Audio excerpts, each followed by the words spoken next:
toiletnya di dalam, terus ada AC-nya udah pasti, ada TV, ada laci, ada Halo semuanya, assalamualaikum. Balik lagi di channel aku, Lian Fatmawati CH.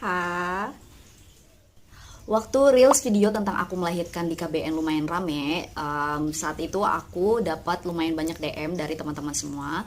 Jadi kebanyakan isi DM-nya itu nanyain tentang bagaimana cara aku melahirkan di sana, beneran tiup-tiup atau enggak, terus dapat jahitan atau enggak, fasilitasnya apa aja, harganya berapa, terus tips-tipsnya gimana supaya bisa ngelahirin di sana dengan lancar gitu. Nah, jadi di video ini aku bakalan jawabin semua pertanyaan-pertanyaan itu, dan aku juga bakalan kasih sedikit tips bagaimana caranya supaya kalian bisa ngelahirin di KBN, apalagi untuk kalian-kalian yang lokasinya itu jauh juga kayak aku. Aku tuh kan dari Semarang, niat banget lahiran di Sawangan Depok sana ya. Jadi nanti aku ceritain bagaimana kronologinya. Jadi jangan skip-skip ya. Aku langsung aja ke part yang dimana aku mau proses lahiran ya. Jadi HPL aku itu kan ada di 3 Agustus 2023, tapi aku lahirnya itu ada di 14 Juli 2023, which is itu tuh sekitar 3 mingguan lebih cepat dari HPL-nya. Umur kehamilan normal itu sekitar 40 minggu, tapi waktu aku lahiran itu usia kehamilan aku itu ada di 37 minggu. Tapi saat itu tuh nggak masalah karena minimal umur kehamilan yang dianggap normal itu memang start 37 minggu. Jadi masih fine gitu ya kalau mau dicoba buat normal. Istilahnya itu udah cukup umur gitu ya, nggak prematur. 1 hari sebelum aku lahiran itu, pagi-paginya subuh waktu aku bangun tidur, ternyata aku udah ada flek, dan fleknya itu bentuknya itu adalah lebih dominan ke cairan bening gitu ya. Dia tuh kental gitu, atau bisa dibilang kayak lendir gitu lah ya. Sorry ya aku ngomongnya lendir, karena supaya jelas gitu bentuknya kayak gimana. Jadi dia tuh kayak lendir gitu, putih bening, bersih banget, nggak ada apa-apa. Terus cuma ada sedikit kayak garis merah, bukan merah, pink, garis pink. Cuman pinknya tuh bener-bener nyata gitu. Jadi kayak kalau pas kita lihat tuh kayak yakin langsung kalau ini pink gitu kan. Jadi kalau di muslim gitu kan, kalau seandainya kayak ada tanda pink atau merah atau bahkan cuma kecoklatan aja itu udah dianggap haid atau mens. Jadi aku mikirnya kayak wah ada apa ini gitu. Aku takutnya kenapa-napa sama kandungan aku aja. Tapi karena itu umurnya udah cukup gitu kan. Jadi aku mikirnya jangan-jangan gue mau lahiran gitu. Karena dulu waktu pas anak pertama aku, tanda-tanda melahirkannya juga kayak gitu. Jadi ada flek yang keping-pingan, baru besoknya aku lahiran. Kan aku stay-nya itu di daerah Semarang. Terus pas waktu aku mau lahiran itu aku pindah atau aku sementara tinggal di rumah orang tua aku, di mana lokasinya itu adalah di Cikarang. Tapi itu masih tetap jauh kan ya lokasinya sama Sawangan Depok. Itu sekitar 1,5 jam gitu kalau dijalanin pakai mobil gitu ya. Jadi kan masih riskan lah ibaratnya kalau seandainya aku tetap stay di Cikarang sedangkan aku udah ada tanda-tanda ngelahirin nih. Nah, pas waktu muncul pertanda yang aku duga tanda-tanda ngelahirin itu, aku takut juga nih kalau aku tetap stay di Cikarang. Jadi aku mutusin buat aku ke tempat tanteku yang ada di Sawangan Depok. Itu deket banget lokasinya sama KBN. Itu cuma sekitar 10 menitan sampai. Jadi bener-bener deket banget, bisa naik ojek gitu kan. Aku mutusin buat datang ke sana, ke Sawangan Depok, karena aku takutnya lahiran aku tuh bakalan cepet prosesnya. Karena kebanyakan dari cerita-cerita yang udah pernah aku dengar dari orang-orang yang udah punya anak dua, itu mereka pada bilang kalau lahiran kedua pasti jauh lebih cepet daripada anak pertama gitu, karena jalan lahirnya itu udah ada gitu. Jadi karena aku takut itu kejadian juga di aku mutusin buat cepet-cepet ke Depok Sawangan. Dan aku nyampe di tempat tante aku. Di singkat cerita, waktu dari pagi sampai siang itu mulesnya itu hampir nggak ada gitu ya. Jadi kayak jaraknya benar-benar jauh banget, terus mulesnya cuma sedikit banget. Jadi kayak hampir aku kayak masih tanda tanya, masih kayak rancu gitu, kayak ini beneran apa enggak sih gitu. Terus siang menjelang sore itu baru kayak intensitasnya udah lumayan ada gitu kan, udah lumayan lebih cepat gitu intensitasnya. Jarak antar mules yang satu dengan mules berikutnya itu lumayan cepat. Terus durasinya juga lumayan agak lama. Jadi pas waktu itu aku masih bisa tetap makan kayak biasa, masih tetap bisa ngobrol. Cuman pas waktu muncul aku diem dulu sebentar gitu kan, kayak buat nahan rasa gelombang cintanya itu. Dan nanti kalau pas udah nggak ada lagi mulesnya, ya udah aku aktivitas lagi kayak biasa gitu. Sore sampai malam itu kondisinya mulesnya itu udah lebih sering lagi dan lebih lama lagi durasinya. Dan di situ aku jadi yakin banget kalau wah ini mah bener nih mau ngelahirin gitu kan. Tapi malam itu suamiku tuh kan masih kerja ya, jadi dia tuh shift malam. Jadi malam itu dia nggak nginep di situ, jadi dia nginep di tempat temannya di Depok juga. Tapi Depoknya tuh Depok awal-awal. Kalau di Sawangan itu kan Depok perbatasan gitu, perbatasan dengan Bogor. Jadi ujung ketemu ujungnya Depok gitu. Jadi bener-bener lumayan jauh gitu kan. Tapi nggak apa-apa karena aku mikirnya paling besok nih gitu. Jadi aku mikirnya ya udah deh nggak apa-apa, suami gue di sana gitu. Malam-malam itu tuh aku nggak berhenti-berhenti buat terus gerak, jadi karena aku tuh memang nggak betah juga. Udah gitu memang yang aku tahu juga kalau pas lagi ada gelombang cinta kayak gitu, biar turunnya makin cepet, kita tuh emang harus terus banyak gerak, dan aku nerapin itu banget saat itu. Jadi aku, karena aku mikirnya ini udah memang waktunya dan emang udah tanda-tandanya gitu, aku bener-bener jalan terus nggak berhenti-berhenti walaupun cuma di dalam rumah gitu, di dalam ruangan. Terus sesekali juga aku ganti sama jimbol gitu. Jadi pas waktu aku capek jalan mondar-mandir keliling-keliling rumah itu, aku ngejimbol gitu. Jadi aku pakai jimbol, jadi aku nggak berhenti gerak, bener-bener kayak nggak berhenti gerak. Jadi kalaupun aku berhenti tuh aku cuman buang air kecil atau cuma minum, abis itu aku gerak lagi, muter lagi, karena aku nggak kuat banget kalau seandainya kayak pas waktu itu datang terus akunya diem, itu aku nggak kuat banget. Mendingan aku bergerak terus gitu.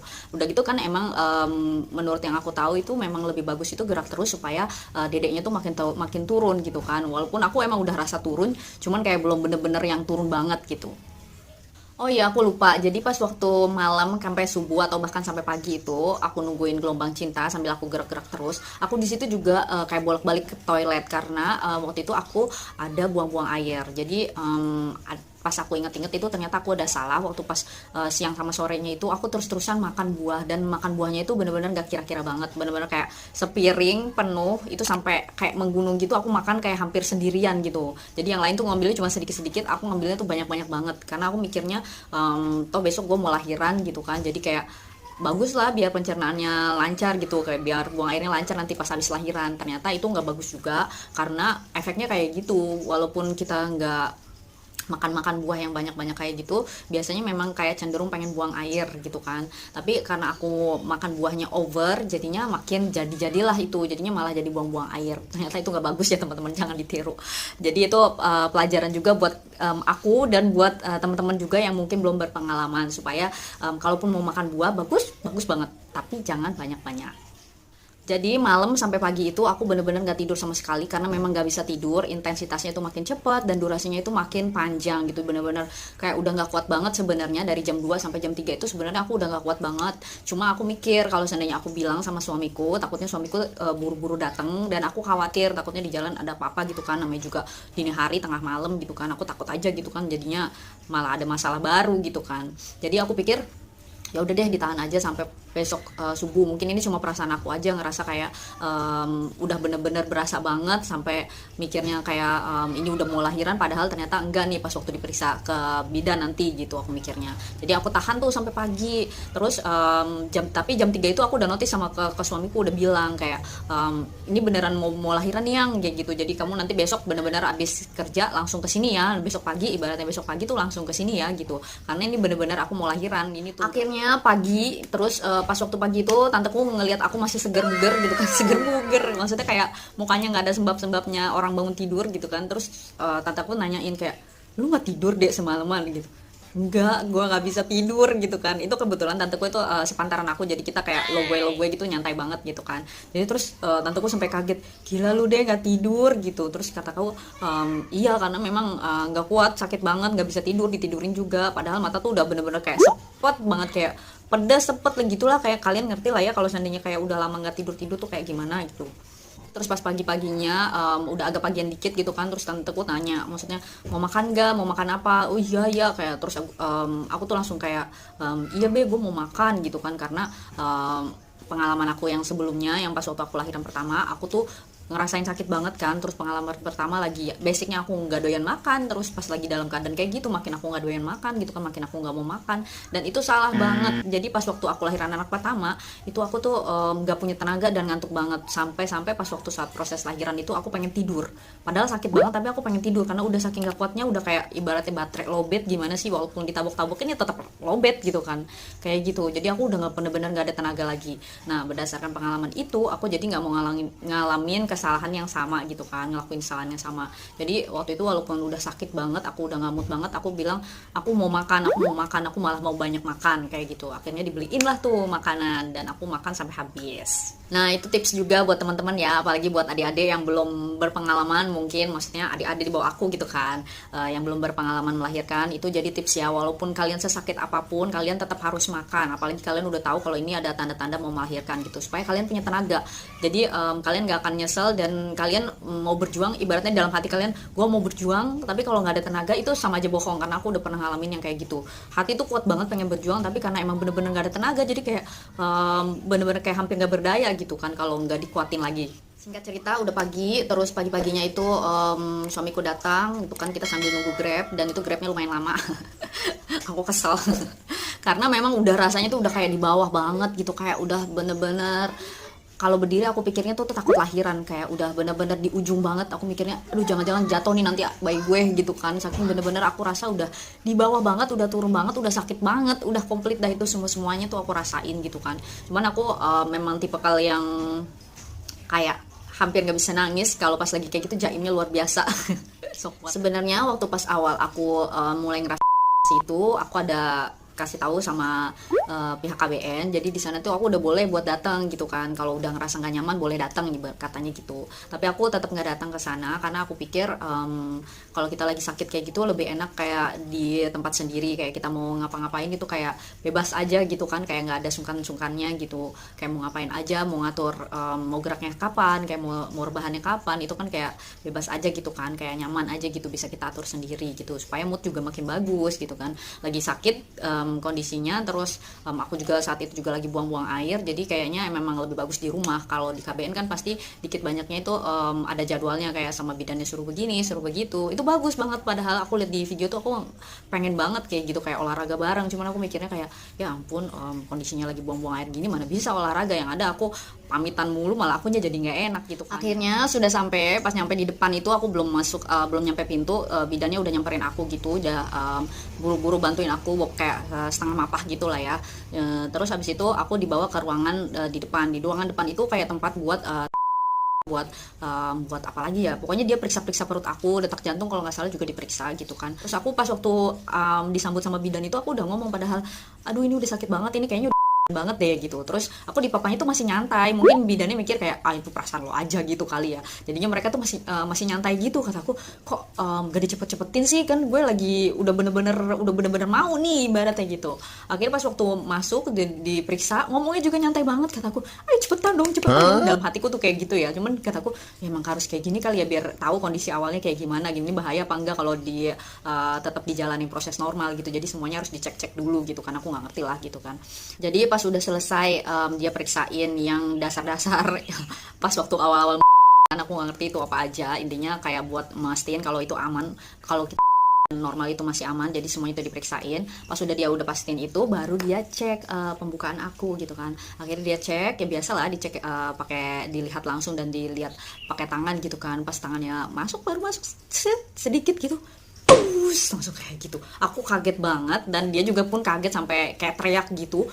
Jadi itu pecah karena itu posisinya tuh kayak udah di depan banget pintu, terus dicolok, sedangkan lapisannya tuh udah tipis banget. Aku rasanya tuh gitu ya, saking dia tuh aku nggak ngerasa dia nyolok yang gimana, karena tau langsung kayak gitu, kayak itu airnya tuh sampai muncrat kemana-mana, sampai kena tembok, sampai kemana-mana banget ya pokoknya. Dia tuh sampai kaget banget dan dia bilang wah ini udah pembukaan 10, dia sampai bilang kayak gitu. Saking dia tuh juga kaget banget, kayak dia tuh nggak duga banget kalau aku yang mungkin ya ekspresi aku senyantai itu, ternyata pembukaannya udah selengkap itu. Dia nggak duga gitulah ibaratnya.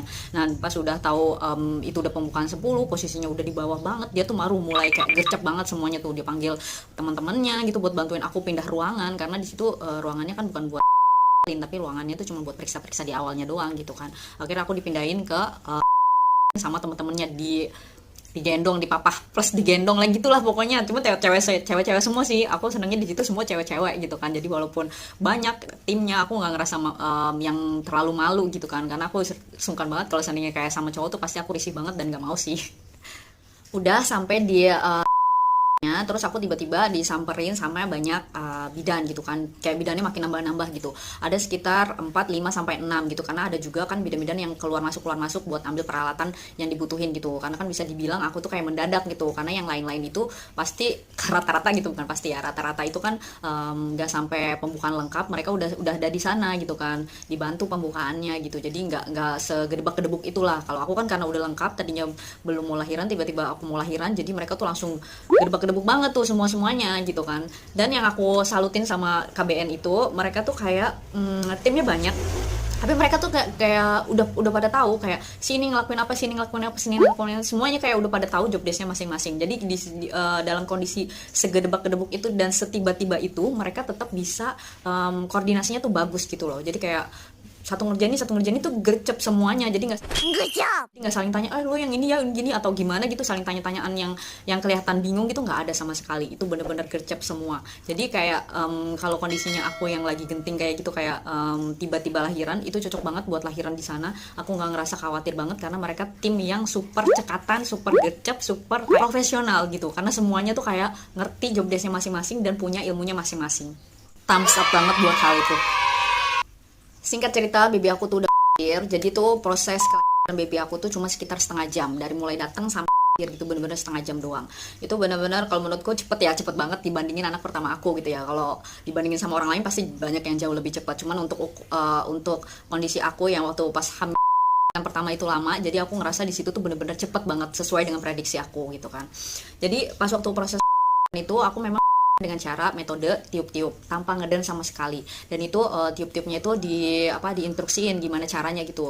Awalnya sih memang kayak nggak diinstruksiin gitu, mungkin mereka lupa gitu ya, karena saking tadi tuh kayak gedebak-gedebuk banget gitu kan. Dan pas mereka udah sadar gitu, kayak udah agak lama dikit banget gitu, udah agak lama sedikit, itu baru aku diinstruksiin dengan cara yang bener tuh kayak gimana, kayak bun jangan kayak gini, bun jangan kayak asal tiup-tiup gini gitu. Tapi mereka jelasin kayak tarik nafas dari hidung, terus keluarin dari mulut, terus usahain kayak ngelihat ke perut gitu. Pas waktu tiupnya itu kayak ngelihat ke perut gitu kan, jadi kayak posisinya itu kayak badannya agak dibungkukin gitu, terus biar ada dorongan gitu. Jadi kita harus ngelihat ke perut supaya sambil afirmasi kalau dedenya turun gitu. Dan tiup-tiupnya itu dilakuin setiap kali itu muncul atau gelombang cintanya itu ada ya. Tapi kalau pas gelombang cintanya atau lagi nggak ada, kita istirahat dulu, kayak boleh minum dulu atau boleh istirahat diam dulu gitu kan. Pas muncul lagi baru kita mulai lagi. Nah, itu aku tanyain kan, biasalah tanyain kondisi anak aku kayak sehat apa enggak, apa terus yang kayak sempurna atau enggak kayak gitu kan. Yang paling dikhawatirin kan itu ya, takutnya ada yang enggak kedeteksi pas waktu USG gitu kan. Tapi alhamdulillah semuanya sehat, semuanya lengkap, sempurna kayak gitu. Tapi sebenarnya info itu nggak langsung aku dapetin. Jadi pas waktu aku tanya hal itu, bidannya bilang ya nanti dicekin kayak gitu. Jadi pas ngomong kayak gitu aku tuh langsung kayak ada perasaan kayak nggak nyaman gitu, kayak ya Allah dicekin, berarti ada dugaan nih. Aku mikirnya kayak gitu ya, benar-benar kayak masih nggak tenang nih, padahal diri aku sendiri tuh masih butuh diobatin, butuh di proses yang lain-lain lagi. Tapi karena aku mikirin ke anak aku, jadi aku nggak tenangnya tuh bebannya lebih ke situ gitu kan, pikirannya gitu kan. Ya udah, karena aku nggak dapet jawaban, aku cuma berdoa aja dalam hati supaya dedenya tuh sehat, nggak ada kekurangan apapun kayak gitu kan. Terus habis itu bidannya tuh ngomong kalau ini ada ya gitu. Terus aku kaget juga, hah, kan perasaan gue nggak ngerasa gimana gitu kan, nggak ngerasa ada bunyi, nggak ada ngerasa sakit yang berlebihan gimana, nggak kayak pas waktu anak pertama. Karena pas waktu anak pertama aku ngerasain pas waktu itu aku tahu, karena aku denger suaranya tuh kayak crack gitu. Kalian yang belum pernah ngelahirin, jangan jadi takut ya, nanti aku kasih tahu tipsnya supaya nggak kayak aku itu kayak gimana ya. Jadi itu pengalaman buruk aku, tapi itu bisa buat jadi pelajaran buat aku, buat kalian juga yang belum pernah kayak gitu. Jadi makanya itu aku yakin, dan rasa sakitnya itu kan karena saking sakitnya kayak sama aja gitu kan, kayak pas waktu sobek tuh kayak sama aja, kayak nggak ada sobek. Dan aku juga kan pas waktu pertama anak aku itu, jadi kayaknya udah ngerasain sepahit-pahitnya kan tuh, aku udah ngerasain pas waktu di anak pertama gitu. Jadi pas waktu anak kedua, ada sobek, aku kaget juga karena aku nggak ngerasa ada yang sakit terlalu dahsyat gitu, nggak gitu. Terus pas aku pikir-pikir, ya wajar sih aku lagi gitu, tapi jadi sebenarnya bukan yang gimana, tapi kata bidannya itu yang sebelumnya, yang pas anak pertama itu ada yang kebuka gitu, jadi kayak yang pernah kebuka lagi gitu, jadi bukan bener-bener kayak yang baru gitu. Ya udah lanjutlah ke proses menjahit. Akhirnya pas waktu proses menjahit itu menjahit baju kali.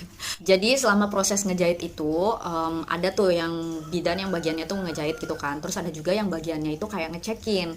Jadi mungkin aku mikirnya tuh yang itu seniornya. Ya aku sekarang tahu sih namanya. Jadi bidan Julia itu ya. Jadi bidan Julia itu yang ngecekin, kayak bidan Julianya itu tanya kan. Jadi pas waktu proses ngejahit atau udah selesai gitu, bidan Julianya tuh nyamperin ke ruangan aku. Terus habis itu dia ngecek gitu, terus dia tanya kayak, ini gimana kondisi jahitannya, udah aman gak gitu kan. Terus kata bidan yang ngejahit, dia bilang apa tuh, ini udah selesai sih dijahitnya, jahitannya juga cuma 3, tapi aku heran kenapa kok ini cairan merahnya, kalian ngerti lah cairan merah cairan merahnya itu kok tetap keluar, kata dia gitu. Terus kata bidannya, wah ini nggak benar, ini harusnya tuh udah berhenti gitu kan gitu. Terus akhirnya ditungguin lagi beberapa saat gitu, dia balik lagi, masih ada juga tuh cairan merahnya tetap ngalir juga gitu kan, karena sebenarnya katanya setelah dijahit itu harusnya nggak ada yang mengalir gitu, tapi ini tetap masih ada yang mengalir, berarti ada yang nggak benar. Akhirnya dicek ke dalam-dalam gitu kan, takutnya ada yang nggak benar gitu kan. Jadi pas waktu dicek katanya ternyata ada pendirihin, ngerti kan ya,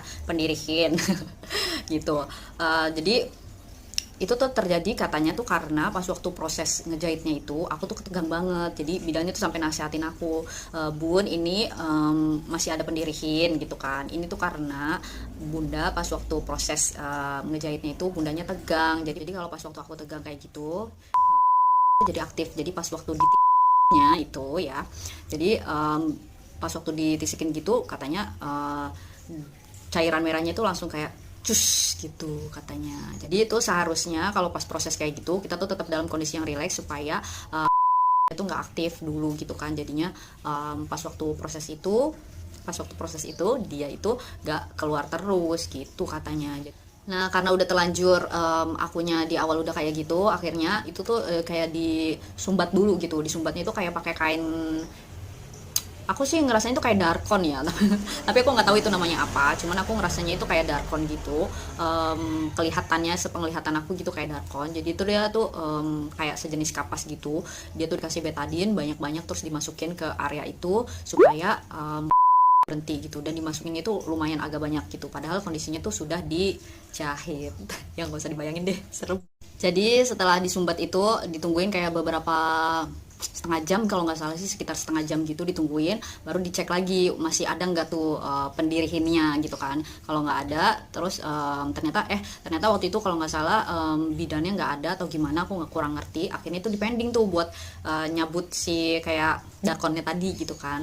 Akhirnya baru dibukanya itu pas sekitar maghriban gitu, baru dicek dan dicabut lagi gitu. Dan itu rasanya sesuatu banget sih. Yang lebih parah itu sebenarnya rasa pas waktu dimasukin ininya, apa sih yang kayak kayak darkonnya itu pas waktu dimasukin itu sakitnya luar biasa. Kalau menurutku kayak lebih sakit itu dibandingkan pas waktu ngelahirinnya gitu. Maaf ya buat teman-teman yang mungkin belum berpengalaman ngelahirin atau udah pernah bahkan tapi jadi ngerasa jadi takut karena dengerin cerita aku.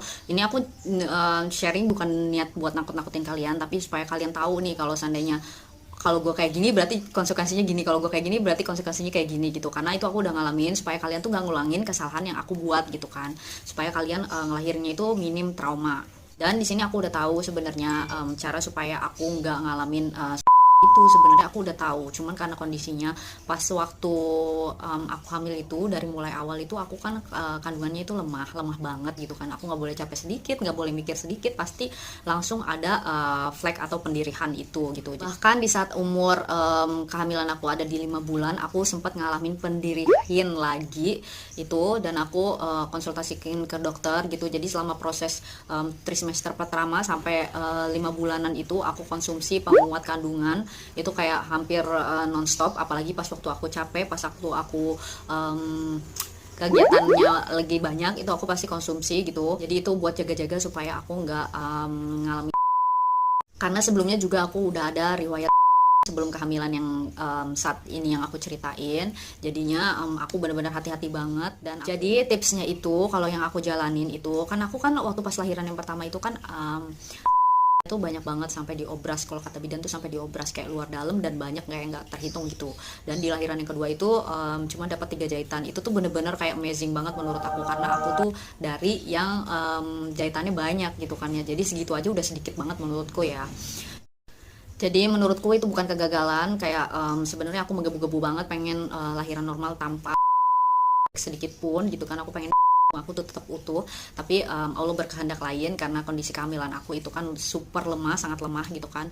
Jadi sampai umur 5 bulan aja masih ada pendirihan gitu kan, itu kan berarti kan kayak lemah banget. Jadi aku nggak berani ambil resiko, yang penting aku pikir tuh kayak yang penting anakku selamat aja. Kalau masalah aku kayak kena jahitan itu kayak ya udahlah nggak apa-apa lah, kayak ibaratnya perjuangan ibu gitu kan.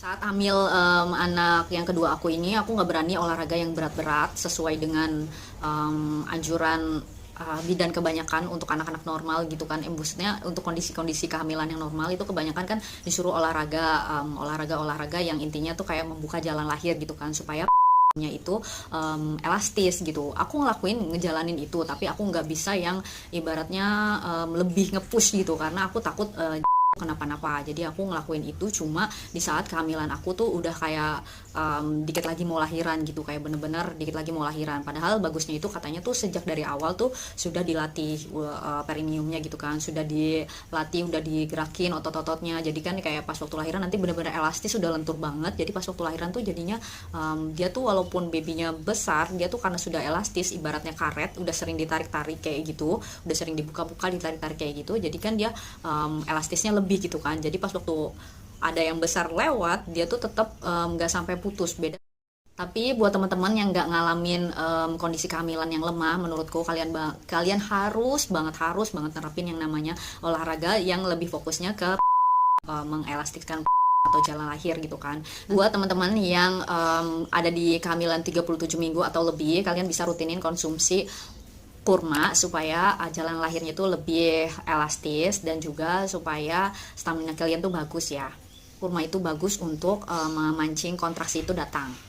Oh iya, tadi baby aku kan belum dikasih tahu kondisinya kayak gimana. Jadi pas waktu selama proses aku di itu sedang berlangsung, jadi baby aku itu juga diperiksain gitu kan, diperiksain kondisinya kayak gimana. Ternyata di sana itu pemeriksaannya itu nggak bener-bener kayak cuma mata doang nih, kasarnya nggak cuma secara visual aja gitu, kayak dilihat oh ini lengkap sempurna, udah langsung bilang anaknya sehat sempurna gitu. Kayaknya nggak kayak gitu. Makanya mereka tuh kayak butuh waktu, karena mereka tuh bener-bener ngecek sedetail mungkin, kayak mungkin pakai alat atau pakai bener-bener diliatin dalam-dalamnya, kayak kupingnya, hidungnya, mulutnya, itu diperiksain satu-satu semuanya. Jadi kayak makanya mereka butuh waktu untuk bisa nyampein ke kita kalau anak kita tuh sehat dan sempurna, kayak nggak ada kekurangan apapun.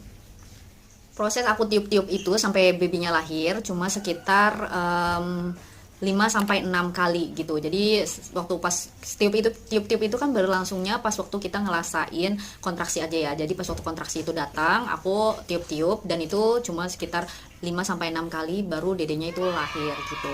Sebenarnya nggak cuma juga sih, cuman kalau untuk aku yang dulunya lahirannya tuh lumayan lama gitu, menurut aku itu cuma karena itu singkat banget menurut aku. Tapi kalau dibandingin sama ibu-ibu lain pasti banyak banget yang jauh lebih cepat daripada itu.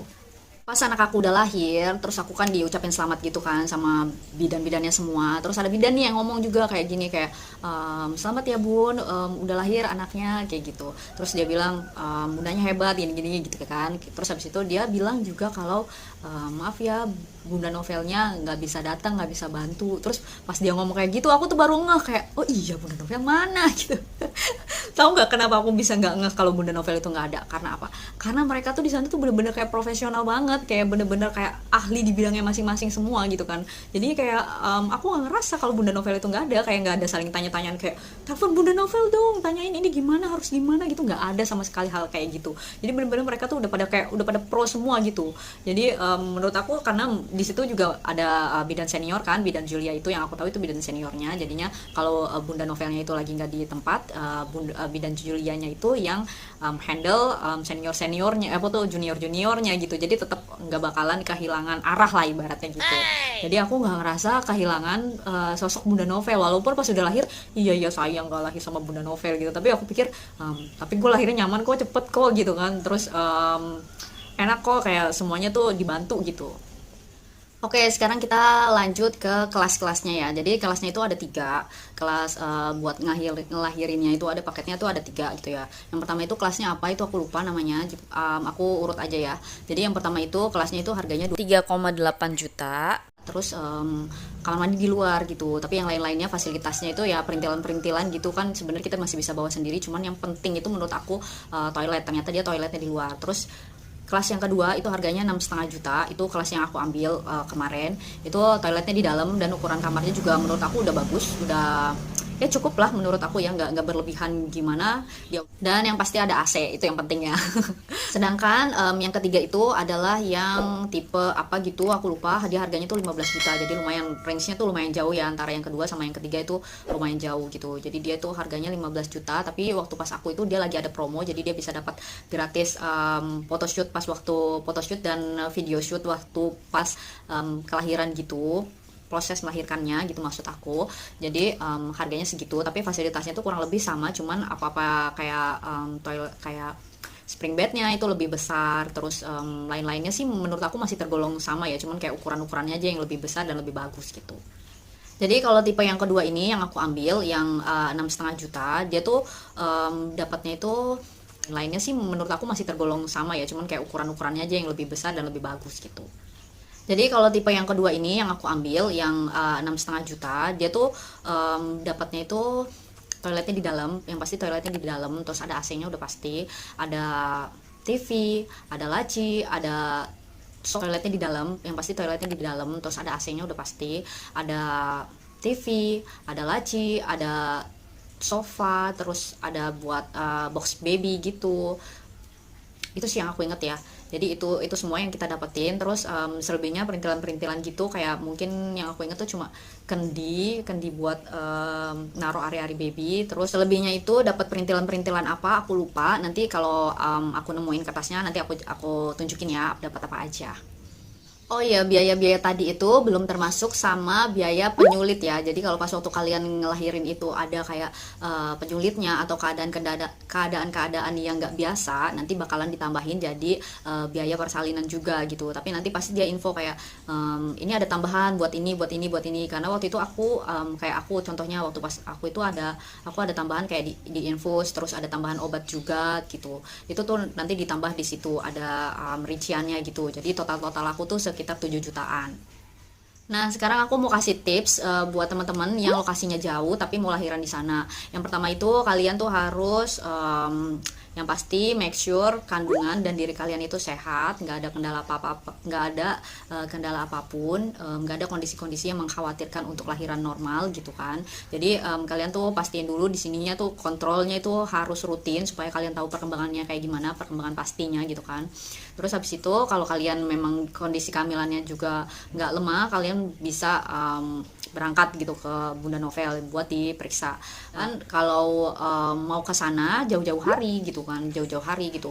Apalagi buat yang baru pertama kali mau ngelahirin, karena kalian nggak tahu kan proses melahirkan kalian itu cepat atau lambat. Takutnya cepat tapi kalian belum keburu ke sana, nanti takutnya ya jadi nggak bisa dong lahiran di sana gitu kan. Jadi saranku lebih baik kalian kayak sekitar sebulan atau 15 hari sebelum HPL itu kalian udah ada di sekitaran sana. Kalau kalian nggak punya sanak saudara yang ada di sekitaran sana, kalian bisa sewa-sewa tempat di daerah sana. Sebenarnya pas waktu aku mau ngelahirin aku juga mikir mau ngekos di sana, bukan mikir lagi, aku sebenarnya udah cari-cari kos-kosan di sana dan cari hotel juga, itu aku udah cek-cek di sana. Cuman kan aku mikirnya kayaknya nggak mungkin bisa 1 hari 2 hari, jadi aku mikir at least 15 hari gitu kan. Jadi ya udahlah sekalian aja cari kos-kosan gitu aku pikirnya gitu. Tapi ternyata nggak ada yang cocok, nggak ada yang benar-benar cocok sesuai kriteria aku gitu. Akhirnya belum sempat milih yang mana, belum sempat pilih buat ngambil kosan atau hotel gitu. Akhirnya aku udah keburu lahiran, ya udah akhirnya aku cuma pilih di tempat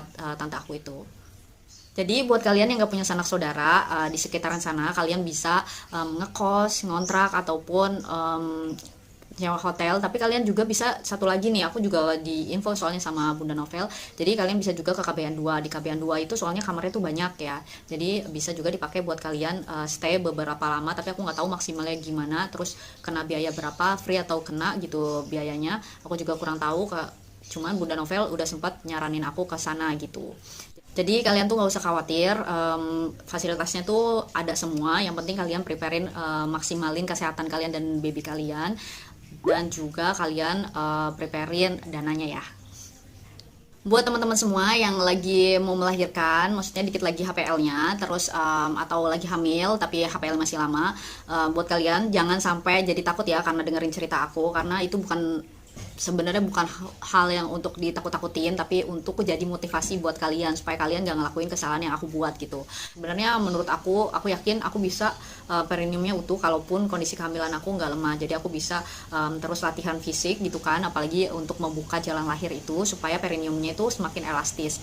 Jadi buat kalian yang belum pernah melahirkan atau udah pernah melahirkan tapi trauma juga kayak aku waktu di awalnya, kalian jangan patah semangat karena aku yakin banget perineum itu benar-benar bisa dielastisin selama kita mau terus latih gitu kan, mau terus melatih perineum itu supaya makin elastis. Kalian tinggal cari-cari aja di YouTube gimana caranya. Untuk info aja nih, jadi sebelum aku lahirin anak aku yang sekarang, sebelumnya itu aku udah pernah hamil, dan hamilnya itu keguguran gitu, sama lemah juga, cuman nggak ketolong gitu. Tapi kalau yang sekarang lahir itu kan dia juga lemah, tapi alhamdulillahnya ketolong karena aku udah belajar dari yang sebelumnya. Jadi untuk kalian yang juga pengen tahu bagaimana tips-tipsnya apa aja yang aku jalanin supaya kehamilannya itu bisa selamat gitu, selain ridho Allah ya, emang udah takdir Allah gitu kan, tapi kan ada treatment yang aku jalanin itu. Kalau kalian pengen tahu, kalian boleh request di kolom komentar supaya nanti juga aku buatin videonya. Kalau kalian banyak yang request, nanti aku akan buatin videonya. Oke, segitu aja sharing-sharing kali ini. Untuk kalian yang suka dengan video ini, jangan lupa like-nya ya, komen, dan juga subscribe channel aku supaya aku makin semangat lagi. Wassalamualaikum warahmatullahi wabarakatuh. See you on my next video. Bye-bye. Dari mana Bu datangnya? Dari Semarang. Yalah ya, lihat banget demi persalinan normal, anak kedua sama trauma anak pertama. Jadi Semarang datang ke Depok, cuma ada ibu di Semarang ya. Tapi dari Semarang datang ke sini. Suami kapan balik ke Semarang? Sudah Pak cuti jadinya ya. Gara-gara pengen normal soalnya dicutik nih. Oke, kapan balik ke Semarang? Tinggal dulu sekarang. 40 hari lah ya. Oke, bye-bye.